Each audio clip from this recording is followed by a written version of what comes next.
Hello, believers of Christ. Hope you're doing well. So today I'll be taking you guys through Genesis chapter 10, verse 10.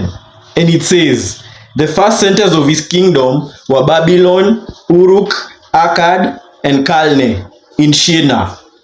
That's the word of the Lord. Thanks be to God. So this verse has 7 main teachings or lessons we can take away from it. The first one, Nimrod founded earthly kingdoms. Unlike earlier patriarchs who built altars to God, Nimrod built kingdoms for himself. This shows the rise of human-centered power structures. Nimrod was the first human being to build kingdoms. He started the kingdom system.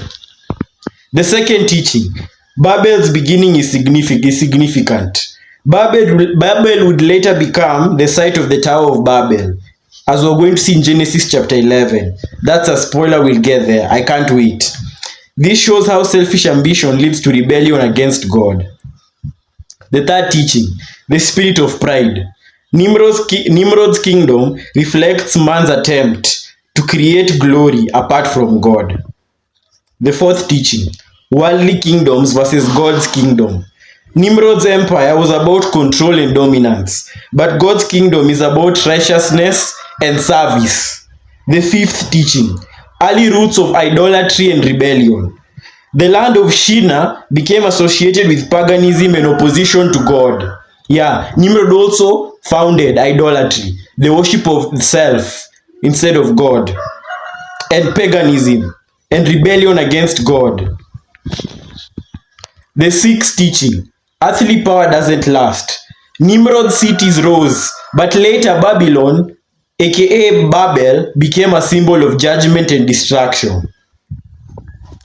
The seventh and final teaching, God permits but judges kingdoms. God allows kingdoms to rise, but he alone decides their destinies. That's very powerful. We as Christians should not build our lives on pride, instead build them on God. We as Christians should avoid chasing fame, wealth, and power at the cost of our faith in God. We as Christians should remember that every kingdom built without God will eventually fall. Yes, no kingdom built without God will survive the test of time. We as Christians should be kingdom-minded. We should serve in God's work, not just personal ambition. We as Christians should watch out for early seeds of rebellion because they grow into bigger sins. We as Christians should trust that God controls nations and rulers because he is sovereign.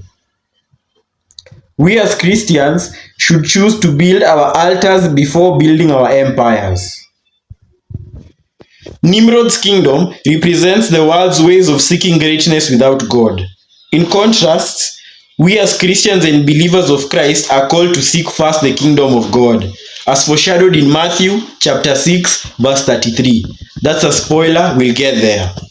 So that's all I had for today, guys. Thank you very much, and as usual, God bless.